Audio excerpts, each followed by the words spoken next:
It is not something I take for granted. Na katika nafasi hiyo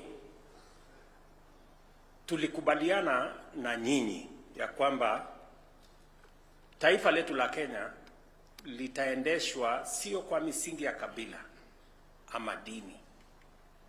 Litaendeshwa kwa misingi ya sera.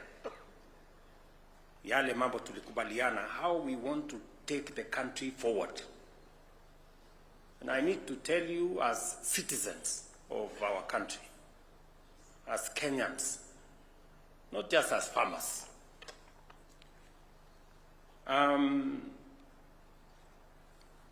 farming, as you all know, contributes close to 50% to our GDP. And therefore, it is very important to us as a country, to us as government, that farming is given the attention that it deserves. When we went into the last election, we had come from a difficult moment of COVID and difficult situation, geopolitics, Ukraine and all the other things that were happening. And we all know that we were in a very difficult place. Especially, our economy was in a very difficult place. In fact, it was expected that there will be 6 countries in Africa that will default in their foreign financial obligations. And one of them was Kenya. And therefore, when I got the opportunity to be a leader in this country, there was no way I was going to agree that our country would default. And it was so serious that hawa wabunge wenzangu hawa walikuwa na mkutano mahali hapo Masai Lodge. Na rafiki yangu mmoja akawaeleza, ngojeni tu miezi 3 hivi 4, huyu mjamaa atatoroka kwa sababu kitaumana, kwa sababu uchumi itasambaratika. But by God's grace, we made decisions that were necessary for us as a country. We reduced our budget. My first engagement with Parliament was to reduce our budget by 300 billion. We stopped the subsidies on unga. We stopped the subsidies on fuel. We cut down on our expenditure, because otherwise Kenya was going to default. In fact, we had the biggest ticket of $2 billion debt. And therefore, we had to take command and stabilize the economy of our country. Many people did not appreciate those difficult choices that we had to make. I can tell you today, as a result of the decisions we made, our inflation was at 9.6%. Our exchange rate was at 160 to the dollar, 165. Our foreign exchange reserves were at $5.9 billion, only 2.5 months cover. But today, I can stand before you as citizens of this nation we all love and tell you we have stabilized the economy of Kenya. Inflation, we have brought it down from 9.6 to 4.5. Exchange rate, we brought it from 165 to 129 to the dollar. Our foreign exchange reserves are now up from 5.7 to $11.8 billion, the highest in the history of Kenya. And because you follow current affairs. IMF, 2 months ago, released a report that said Kenya has now overtaken Ethiopia, has overtaken Angola. We are now the 6th largest economy in Africa. Because it was necessary, because without a firm foundation, economic foundation, it is not possible for us to build this nation. Number 2, you know very well that our agriculture was not doing well, especially our food security. And our import bill, ile pesa tunatumia kuagiza chakula kutoka nje, in 2022 was 504 billion Kenyan shillings. Pesa tunaagiza mahindi, tunaagiza sukari, tunaagiza mchele, tunaagiza wheat, edible oil. Many of the things we can actually grow in Kenya. So I took the position and I committed to the people of Kenya that we were going to sort out agriculture. And it was important for us to sort out agriculture because our economy substantially depended on agriculture. So what did we do in the agricultural space, because we were farmers? Number 1, we registered farmers because it was necessary for us to have a database so that we can make decisions based on correct information. We registered all our farmers. Now we have a database in Kiamis. We know how many tea farmers are there. Every tea farmer, we know their acreage, how many coffee farmers are there, and their acreage, how many farmers are there doing sugarcane and wheat and maize and on and on and on. Today, I can confidently tell you we have a database on all our farmers, and we can make decisions on the basis of correct information. That was our first assignment, because all this time we didn't have a database of information. Number 2, I told you we were going to change from subsidizing consumption to subsidizing production. When I came into office, we had a bill of 8 billion shillings ya kusubsidize unga. We were paying 14 billion shillings every month to subsidize fuel. And it was not sustainable. And we were going to go into a ditch. Instead of subsidizing unga, mnakumbuka, si nyinyi ni wa Kenya? So mnakumbuka kulikuwa na watu wamevaa sufuria hapa kwa street. Wameweka sufuria kwa kichwa, wanasema mambo ya unga. Unga ilikuwa 240 per 2 kilogram bag. Na ilikuwa before I was elected. Sasa nilikuwa nashangaa, sasa nyinyi mnanifanyia maandamano na unga nilikuta tayari iko 240. But we had to do something. You remember my first statement pale Kasarani on my inauguration. I said we are going to start bringing down the cost of fertilizer. And I remember clearly saying we are going to start with KTDA. Mnanielewa?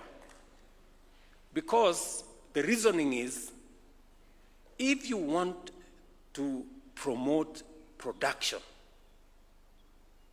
if you want to deal with the cost of basic food items including unga, you don't go and subsidize the shop or the merchant. You go look for the farmer. Kwa sababu unga haitoki kwa duka. unga inatoka kwa mahindi, mahindi inatoka kwa mkulima.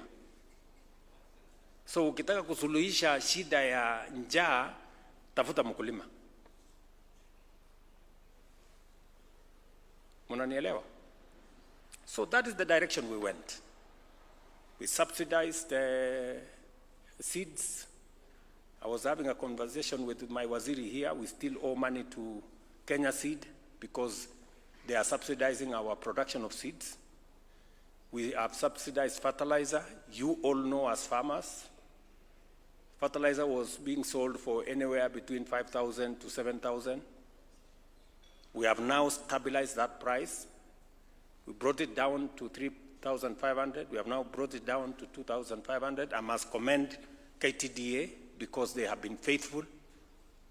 You know I owe them some money, but I'm going to sort it out. Chairman hapo Kirundi amesema kuna pesa kidogo kidogo, tutafanya mahesabu. Bora tumesauta out wakulima kwanza waendelee na kilimo, mimi na nyinyi tutafanya hesabu. So number 3, the third thing we had to do kwa hii sekta ya kilimo ni kufukuza wakora, cartel, brokers. Walikuwa wamejazana everywhere. Kwa kahawa tulikuwa na cartel ajabu. Mtu mmoja ako na leseni, yeye ni farmer, ako na leseni ya brokerage, ako na leseni ya mila, na yeye ndiye ananunua kahawa hapa Nairobi Coffee Exchange. Mtu mmoja. So anahangaisha wale watu wengine hapa katikati. When it is convenient, he is a farmer. When it is convenient, he is a broker. We have changed the licensing regime. Now you can only have one license, so that we streamline that space. Pale kwa sukari, mnajua what was happening in the sugar.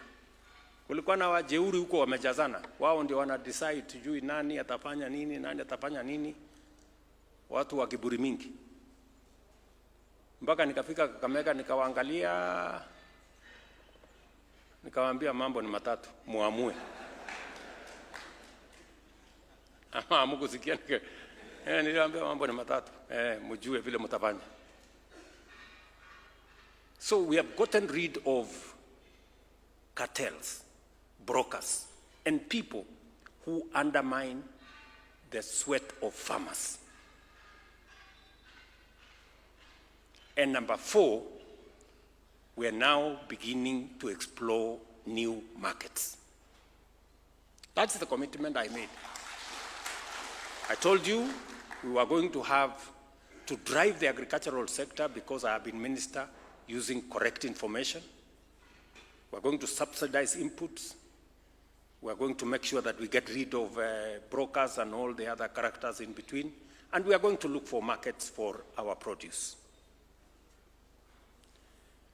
Today, I can confidently tell you that we have registered 6.5 million farmers in our database.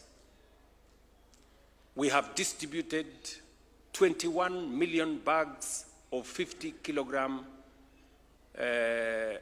of fertilizer, and we know how many to which farmer.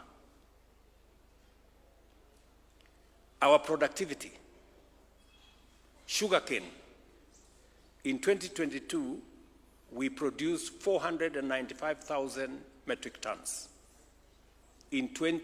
Last year, that has gone up to 815 tons of sugar. Coffee was selling at 60 shillings. I know some of you may be coffee farmers as well. Today, coffee in Kenya is selling between 100 shillings and 140.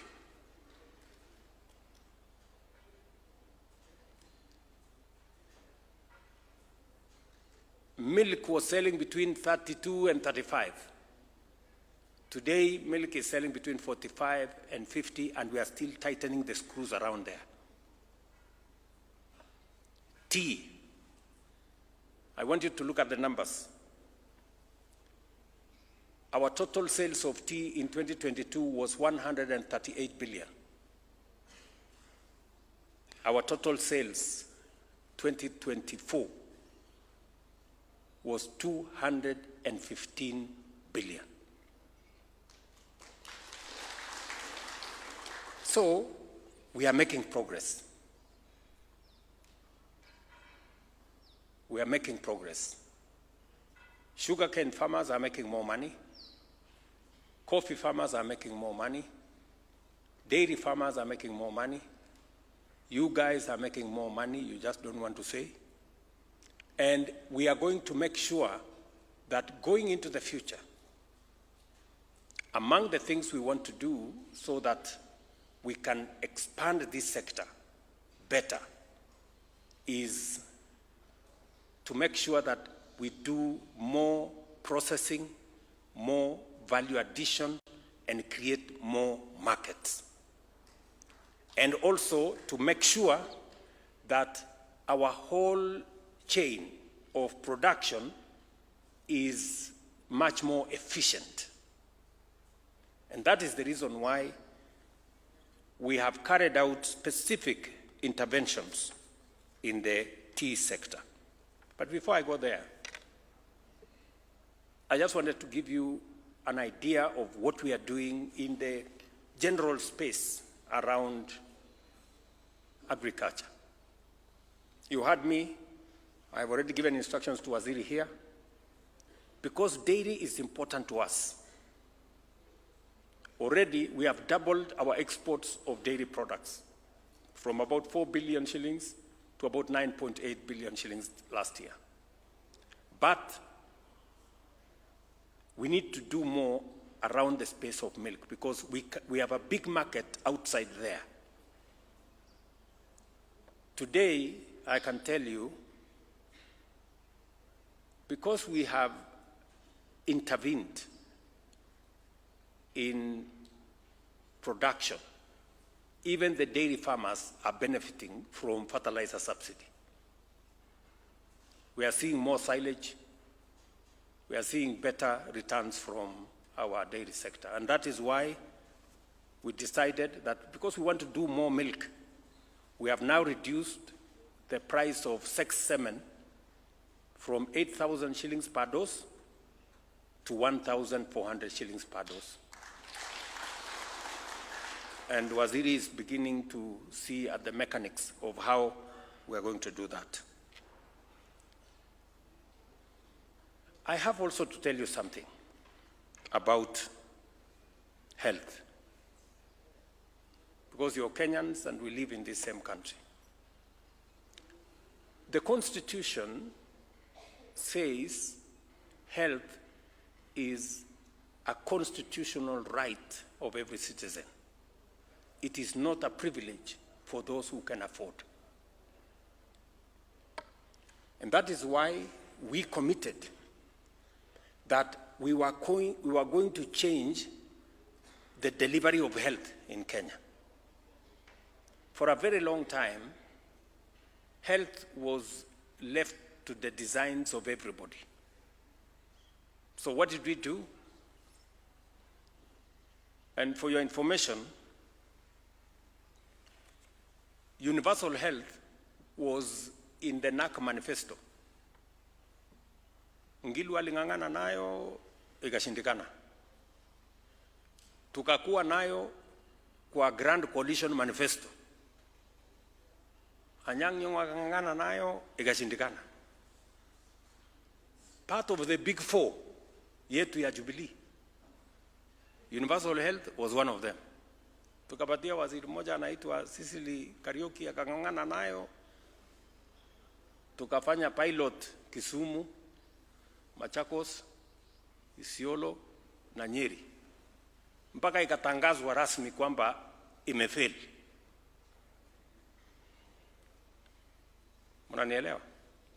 Kwa hii uchaguzi ambaye ilipita, universal health ilikuwa manifesto ya Azimio na ilikuwa kwa manifesto ya Kenya Kwanza. It has been in our manifestos for the last 30 years almost. But I say this time round, we must deliver on this thing. Na mimi nataka niwashukuru hao wabunge. Tulipeleka sheria bunge because we had to change the law. Ile tulikuwa tunajaribu, we were trying to do, cut and paste. But this time round, we decided to do the law. Tukatengeneza sheria ine to replace the NHIF Act. We have a final one that is going on in Parliament now. And we have changed completely the delivery of health in Kenya. Today, I can confidently tell you that from 7 million people who are registered in NHIF, we have close to 27 million people today registered in SHA. Mnanielewa? We have changed the financing structure. Ile ya NHIF ilikuwa na ubaguzi. It is only when you have a job, when you have a pay slip, that you can be registered or when you can afford. But we have said under SHA, every Kenyan must be registered because health is a right, constitutional right of every Kenyan. And we have gone a step further. We have appropriated 21 billion shillings to make sure that every citizen who goes to hospital, kwa health center, kwa dispensary, kwa level 4, pale kwa sub-county, watatibiwa, watapatiwa dawa, hata kama ni sindano kudungwa, na aende nyumbani bila ya kuitishwa pesa yoyote. Mnanisikia? That is the position as I talk to you today. Na tumekubaliana na counties kwa sababu bado kuna counties hospitali zinacharge wananchi. It is criminal for anybody to charge citizens for a service already paid for by the government of Kenya. So, and I want KTDA, because you have members who are farmers. We need you to work with us so that we can help you support your farmers. Tumeelewana? Ile contribution structure ya zamani ya NHIF ilikuwa mama mboga na wale watu wa chini huko shilingi 500. Mimi na hawa wabunge 1,700. Sasa wewe hata kama hesabu ni ngumu, ule mtu mama mboga mapato yake ya mwezi ni shilingi 5,000. Analipa 500. Kwa hesabu bwana chairman, what percentage is that? 500 kwa 5,000? 10%. Si ndio? Mimi na hawa wadosi hawa tunalipa 1,700. Mimi napata mshahara 1,000,000, hawa napata 800 hapo. Percentage yetu ni 0.01%. Iko fairness hapo, iko fairness hapo. Ati mtu wa chini analipa 10%. Sisi wadosi tunalipa 0.0%. Ndio nikasema hii ubaguzi jameni tuachane naye. Let us have equity. Let us have fairness. Kwa hii SHA sasa tumesema kila mtu alipe 2.75%. Mama mboga atoke 10%.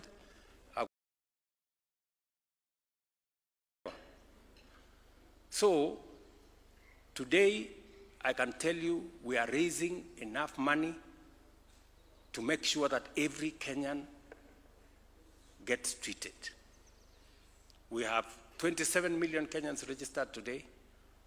Walikuwa wanapiga kelele zamani, oh SHA haifanyi, wamekaa kidogo. Wamesema inafanya lakini inataka kufanywa namna hii. Ndio sawa, tutarekebisha. And we have stopped the fraud. And I want to tell you, NHIF iliangushwa na wakora na wezi.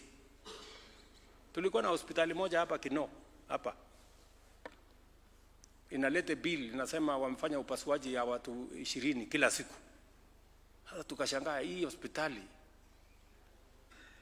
Kino, it must be a very big hospital. Ilikuwa inaitwa St. Catherine.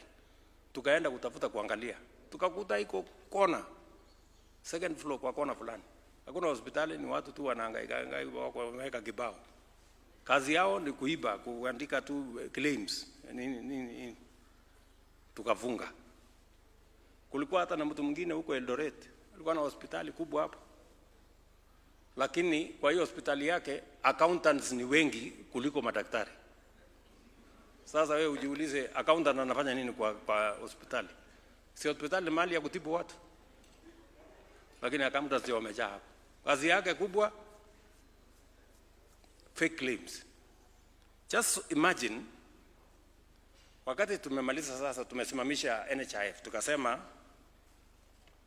hii 30 billion tunataka kulipa.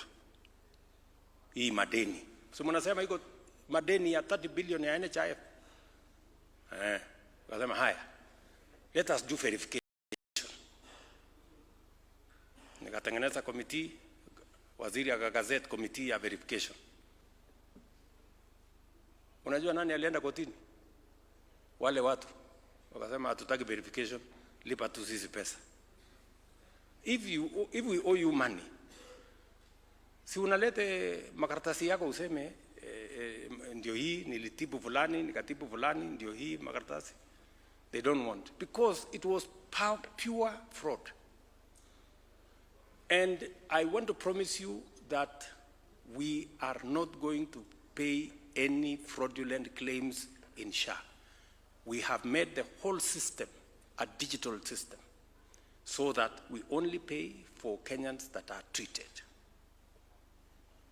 And you are going to see how much change is going to come as we implement this program. Because I need to tell you so that you can assist your members and take the country forward. The final thing I want to talk to you about is the whole program of job creation. Sisi wote hapa ni wazazi, tana mimi. Tuko na watoto wamemaliza shule, form 4, wametoka college, wametoka university. Ni kweli ama si kweli? Shida kubwa ya Kenya ni jobs. We spend 650 billion shillings to train Kenyans every year. But we haven't been thoughtful about what happens when they get out of school. So this time round, we decided to be deliberate and intentional on where are we going to create these jobs. Because you gave me a job, I needed to think about what is going to happen to others who don't have the job I have. You know? So we have 4 pathways. Number 1, tukasema tufanye affordable housing. Many people walikuwa wananiuliza hii affordable housing, what is it for? Affordable housing, yes, is because we need to do decent housing. We need to get rid of slums. We need to reduce land fragmentation. We need to make sure that but more importantly, we need to create jobs for the young people of Kenya. Na hiyo story ya jobs na story ya housing, wacha niwaeleze tena. Hii story ya housing imekuwa kwa books yetu tangu zamani. Housing ilikuwa manifesto ile ilitangulia. Ilikuwa kwa manifesto ya NAK.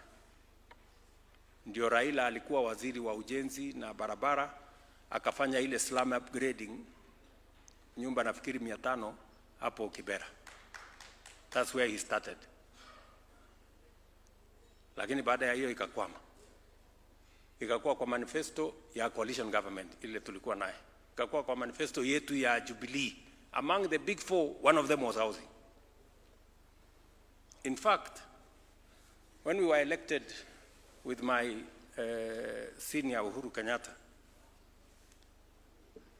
aliniambia we must implement this housing. Na kwanza yeye ndiye aliniambia I know of a very good professional ako South Africa. Tukaenda tukamtafuta huyo professional anaitwa Hinga, tukamlete 2018 akakuja hapa, tukatengeneza sheria affordable housing, tukapitisha bunge. Wakati ilifika hapo sasa, ikaanza kelele, hii levy, kelele. Sasa Uhuru akaniita akaniambia, William, si wewe uko na nyumba? Nikamwambia niko na nyumba. Na hii kelele tunapigiwa hii ni ya nini? Kama watu hawataki manyumba, aje ikae. Tukawachana naye. Ikafika 2022. Manifesto ya Azimio iko housing. Manifesto ya Kenya Kwanza iko housing. Kwanza hii 1.5 hii mumeniita naye Zakayo ilikuwa kwa manifesto ya Azimio. Hii 1.5 hii.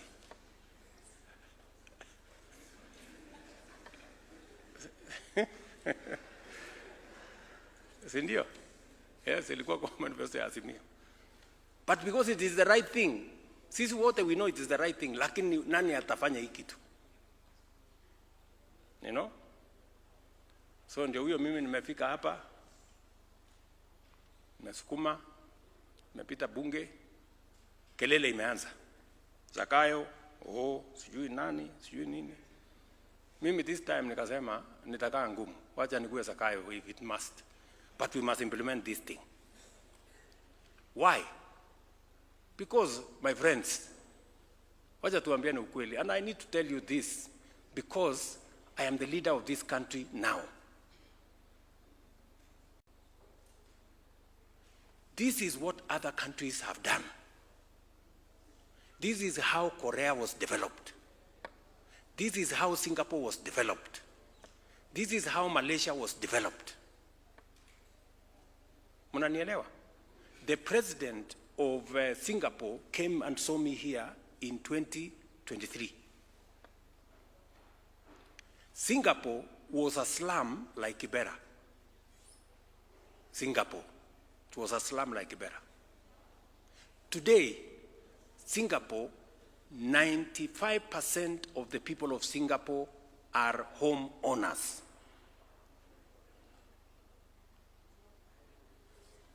They are in the first world. Today, Singapore is in the first world. 95% of their people are home owners. In Kenya, 7 million people are living in slums. We are in the third world. Mnaona ile saa zingine hasara tunapojiweka sisi wenyewe. Listen. Go and check the facts. In 1963, South Korea had exactly the same GDP as Kenya. South Korea was a congested place like Vihiga or Kisii. Today, South Korea is in the first world. Their GDP is 40 times the GDP of Kenya. Sisi tumekwama hapa. Kwa sababu, sisi kama viongozi, tunangojea tu kupigiwa makofi all the time. Mimi nikasema wacha makofi ngoje, let us implement this thing. Mnanielewa ndugu zangu wa Kenya? I must tell you this because you are the citizens of this nation and you have a stake in this nation. Today, 320,000 young people are working in our program of housing. We have 170,000 houses being built. We have 700,000 houses in the pipeline. We have 400 markets which we are building across Kenya. We have 170,000 hostels we are building for our young people in colleges, TVETs, Kenya Medical Training Centers, and universities. I saw some people arguing on what I said in in Ethiopia. The contracts we have signed under the affordable housing program of markets, of hostels, and of affordable housing is 600 billion Kenya shillings. Those are the contracts we have signed, and they are under construction. It is more than $4 billion. And this is not money we have borrowed from anybody. This is money yetu ya nyumbani, the money we have from here at home. Because we just sacrificed 1.5% of our earnings. Sasa mimi nataka niwaulize wa Kenya. Ukienda leo Mandera, the largest housing estate is affordable housing. Wajir, Mombasa, Kitui, Nairobi, Bungoma, Kisumu, any town, the largest housing estate is affordable housing. And it is just 2 years. Tell me what's going to happen in 10 years. Tell me what's going to happen in 20 years. You will not recognize this country in 20 years because of this affordable housing. Munanielewa? Good people, that is how a nation is transformed. A nation is transformed by a vision. And when leaders lead from the front. Tunaelewana? By December this year, 600,000 Kenyans will be working in affordable housing. By next year, mid-next year, we will have 1 million people working in affordable housing. And you will see it for yourself. You know, how we are going to change this country. And Kenya is not the only one. Sisi ni kuchelewa tumechelewa. Korea wametuacha na miaka. Tukikaa tu hapa na kuongea na kupiga mdomo na ukabila na chuki na nini na vitu ya bure. Number 2, we are pushing the agenda on digital jobs. If you go to Ruiru hapa, mutaona. If you go to whatever place, you will see. Number 3, we are pushing the agenda on export of labor, or what we are calling labor mobility. Create more opportunities for Kenyans to work globally. So these are among the things we are doing to change our country. And I want to encourage you as citizens of Kenya. I have the privilege to be the leader of this country today. And I must tell you as it is, so that we can make the right decisions. We are free to make the wrong decisions. There is no problem. But I don't want you to make the wrong decision when I can tell you what the right decision is. Hii nchi mnaona hii tutaibadilisha in our lifetime. Tukiwa hapa hii nchi itabadilika. China changed their country in 30 years. It was among the poorest countries in the world. Today, China is the second largest economy in the world. Believe you me, I am confident about Kenya and our capacity and our ability to leave this third world place where we are and join the first world in 20 years. We can do it. Na mimi nitasukuma. Mutanipigia kelele, lakini nitasukuma hii kitu mpaka. Because, listen good people, hii pesa yenu, silikuwa imekwama pale kwa bank.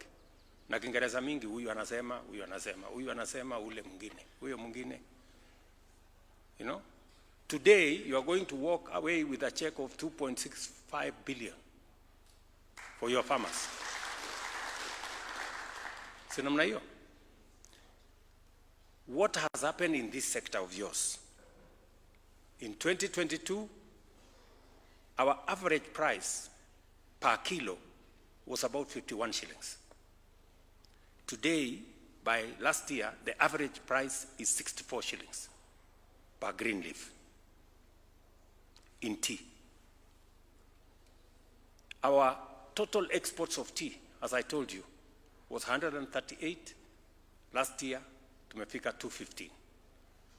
My push, and I have told the tea board, I have told the minister here, our push is that we must get our tea from where we are today. We must push it to 270, 280 billion by 2027. And there are certain things we have to do. You know very well the numbers, Kirundi there knows. Made tea, we had almost 35 kilos in 2022. By last year, we were at 598 million kilos. We need to push two things: value addition. It is the reason why Parliament passed the law to remove taxes on packaging material. As a result, we already have 5 companies that are setting up in Kenya to begin the process of value addition and processing. Already we have licensed 5 new companies into Kenya. Our plan is to make sure that as we make progress into the future, we are selling, as chairman here said, more processed tea. More processed tea, more orthodox tea. That is the future. That is how we are going to raise 270 billion by 2027. We have a plan. The minister here is very well briefed on what he needs to do. We are opening up new markets. China has just lifted all tariffs that were on Kenyan tea, coffee, and agricultural products. We had a big delegation from China here. I called the people from KTD and all the other people so that we agree how are we going to approach the Chinese market. How are we going to bring more people from China to come and work with us to process our tea so that we keep the jobs here, we keep value here, and export our tea to China. China is a market of 1 billion people, 1.4. So we can create a big market out of it. The minister knows what to do. I have done my bit. I have opened the market. I'm willing to do more. We signed in Japan the same thing. I know that we all know that there is more value going forward in orthodox tea. And I'm very happy that the kilos of orthodox tea out of Kenya has increased from about 1.2 million kilos. I got the statistics. Now we are at 13 million kilos. We should accelerate. You as managers of tea in different factories, let us now begin to focus more on orthodox tea. When I had a meeting with the KTDA and the tea board, they also brought it to me, especially tea board, that some of the equipment that are being used by our factories are old and you need to modernize. And because we couldn't give you direct money from government because there is a lot of private sector engagement, so we decided that we are going to provide a facility We have now concluded you have a facility of 3.7 billion to use that money to modernize your factories. Mutapangana na waziri hapa na timu yake how you are going to assess that money. What that money is we have reduced, tumesema KTC wapatie hiyo pesa at 5% interest.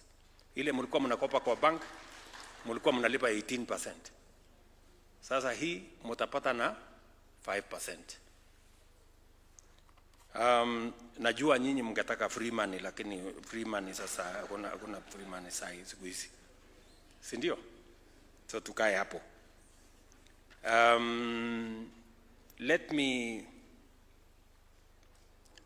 conclude by saying nimefurahi sana kukutana na nyinyi because you are leaders. Nyinyi ni viongozi. Na viongozi sio viongozi peke yake wa chai. There is a reason why you are seated here and not all the 600,000 farmers are sitting here. You are sitting here on behalf of them. And it's because you are leaders. And whenever I find leaders, I want to share the vision for Kenya. Where are we going? What should we be doing? Why are we talking about the success of others? Why are we not succeeding as a country? We need to deal with it. We must also spend our money properly. I engaged the government of Indonesia. I engaged other governments, and we agreed out of experience that procurement of public services, we lose up to 40% of public money through procurement. And that is the reason why we have said we are going to go e-procurement so that everybody inajulikana. Hakuna haja ya giza. Kama wewe unatuuzia mali kama serikali, shida iko wapi kama wananchi wamejua umetuuzia kwa shilingi ngapi? Why does it have to be in the dark? All we are saying is if you sell something to government, let it be made public. Fulani alituuzia kitu fulani kwa shilingi fulani.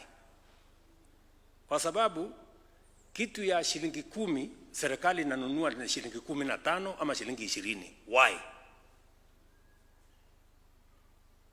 Sio kama tunaelewana.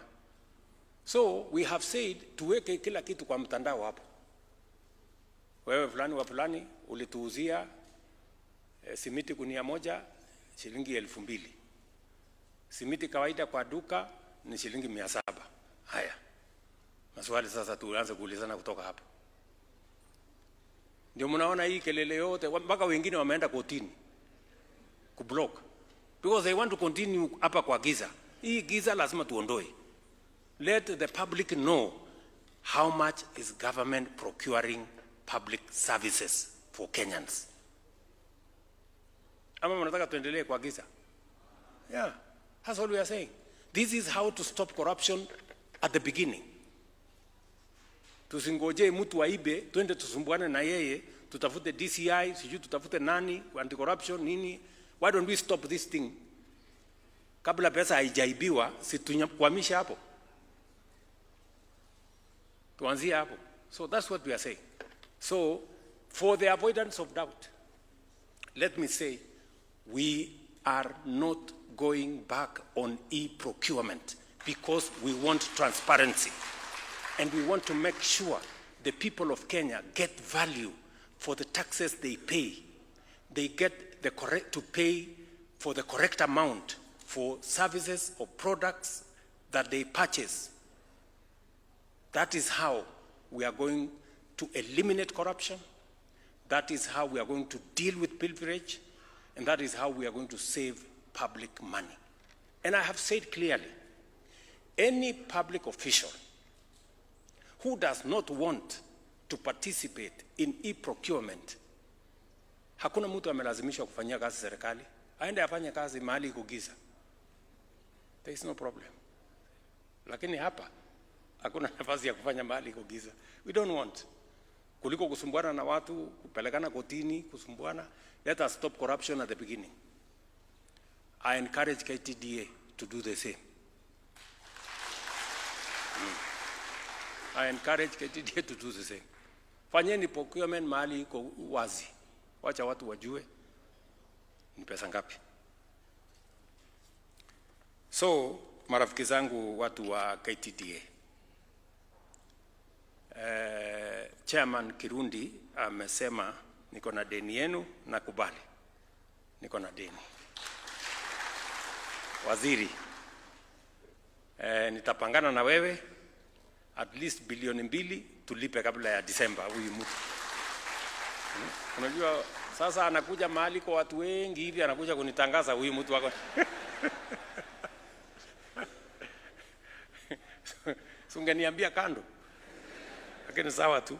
Sasa kwa sababu nataka transparency, hiyo ni mzuri. Sasa hata wale wengine wakubali tupeleke mambo kwa hii procurement. Ndio, kila kitu iwekwe mahali iko wazi. So, we are going to have a conversation. I know that KTDA is doing a good job. You have tried your best to keep to the prices we agreed on. We are going to make at least available 2 billion shillings before when we do a supplementary budget. Alafu tutakumalizia tukifungua mwaka. Alafu tuwe sawa sawa sisi wote. Nimewaambia mko na pesa 3.7 billion ya kukopa to modernize your factories. And we have kept interest at 5%. It's almost free money. Na mkimaliza hiyo 3.7 tutawaongezea pesa ingine until we modernize all the other factories so that we can use this sector to grow our exports. But I also want Waziri and his team and T-Board and everybody, including KTDA, we begin to have a strategy on how to add value to our tea. I have taken the firm position that we cannot continue to sell our tea as Lipton tea. It has to have a Kenyan brand. Hata watu wa Lipton niliwaambia, hata mkiandika Lipton andika hapo made in Kenya. Yes, because it is what it is. Na wamekubali kusema okay, wacha tufanye namna hiyo, lakini tutapangana vizuri. So we must brand our tea, do more value addition. Mutatueleza as practitioners kama kuna sehemu mnataka to adjust sheria kidogo.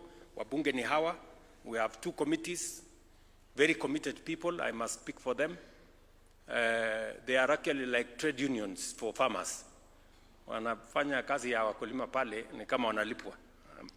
Lakini mimi naona kama wanalipwa. Mshahara yani ile ya bunge sisemi. So, nataka niseme asante sana kwa hiyo maneno yote. Na wacha nimalizie kwa kusema,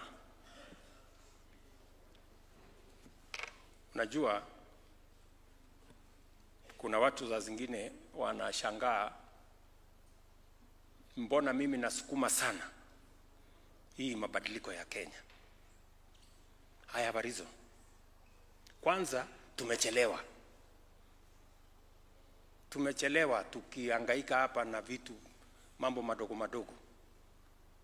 We don't have time. Unajua kuna watu wengine wananiambia hii umefanya ya elimu ni ngumu, sijui hiyo ingine ya affordable housing ni ngumu, sijui nini ile ni ngumu, ya SHA ni ngumu. Ungengojea ingine ufanye huko second term, sijui nini. Iko time ya kungojea. We are already, Korea ilituacha zamani. Singapore left us a long time ago. They have an economy. Took the time ya kungojea the next year. We don't have time. Let us do what we can do now. Kama itabaki ingine itafanywa kesho. Number 2.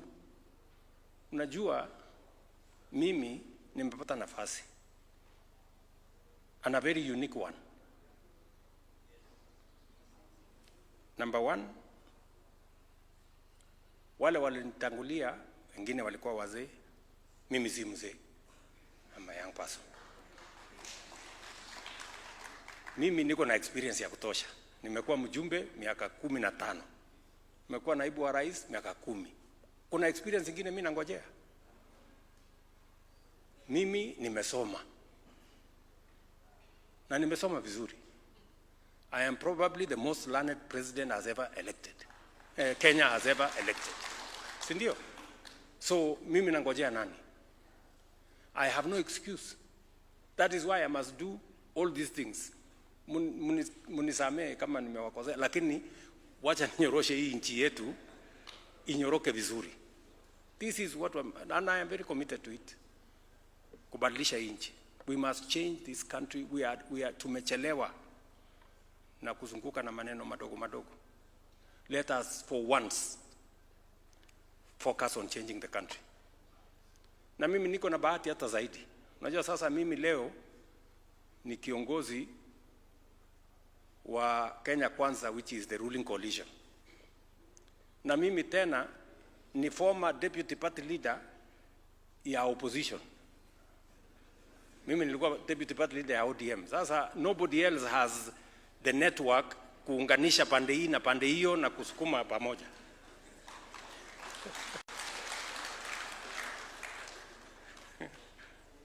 So I have a unique position. That's why naunganisha watu wote sasa tusukume. Kwa sababu hii Kenya isonge inahitaji wengi wetu tufanye hii kazi pamoja. So nawaomba tafadhali tufanye hii kazi pamoja. Watu wa KTDA mnasemaje?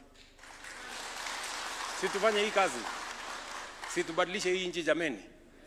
Yes. Ndio mnaona nimetafuta mzee Tinga. Nimetafuta former president, nimewambia tuketi chini pamoja. Tupange hii nchi isonge. So that we have a country we are proud of, tuweze kusukuma iende mbele. Siasa itakuja baadaye, tutaongea mambo ya siasa. Siasa iko 2027. Kila mtu atakuja kiwanja. There is no problem. Ama namna gani? Yes, kila mtu akuja na story yake hapo. Na hata wale wa upinzani nimewaambia tafadhali jipangeni. Kasongo, sijui Ruto must go, or sijui one term haitoshi. You need to have a plan. Ama? Lakini mkikaa hamuna agenda, hamuna mpango, hamuna sera, hata akili inaonekana hamuna. Sasa kwa sababu kama wangekuwa na akili si wangekuwa wamepanga kitu. Watu waambie huyu Ruto amefanya affordable housing imefika hapa. What can they do? Ati wanataka kuabolish. Sasa hiyo ni akili gani? Anyway, sitaki kukorofishana na watu. Tumekuja mambo ya pesa. So watu wa KTDA, I am very happy that today we are releasing a check to you. My request to KTDA is that this money must get to the farmers. Wacha nirudie tena. Bwana Chairman. Wewe ni rafiki yangu, tunajuana siku mingi. Hii pesa ifike kwa wakulima. Kwa sababu msinifanyishe kazi mingi kwenda kutafuta alafu ipotelee hapa katikati. Wacha ifike kwa wakulima. Na mimi naiko na imani mtafikisha kwa wakulima. Mimi nawatakia heri, nawatakia baraka. I am looking forward to another opportunity when we can have a conversation about tea and when we can have a conversation about our nation. Asanteni sana and God bless you.